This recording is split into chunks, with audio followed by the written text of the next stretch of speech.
आज़ादी से अब तक देश में काफ़ी बड़े घोटालों का इतिहास रहा है, जिसकी शुरुआत जीप घोटाले से हुई और ये सिलसिला यहीं नहीं रुका, बल्कि जीप के बाद साइकिल घोटाला और तेजा ऋण घोटाले ने देश की आज़ादी के अरमानों पर पानी फेर दिया। तेजा ऋण घोटाला साल 1960 में उस वक्त सामने आया जब एक बिजनेसमैन धर्म तेजा ने एक शिपिंग कंपनी शुरू करने के लिए सरकार से 22 करोड़ रुपए का लोन लिया, जो उस जमाने के हिसाब से बहुत बड़ी रकम मानी जाती थी।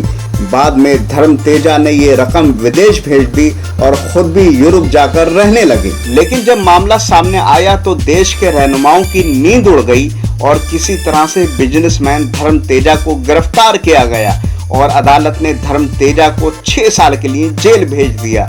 लेकिन वसूली उससे भी नहीं हो पाई और एक बड़ी रकम उस दौर के हिसाब से घोटाले की भेंट चढ़ गई। आजादी के बाद जीप घोटाला, साइकिल घोटाला और तेजा ऋण घोटाले ने देश की गरिमा को ठेस पहुंचाई।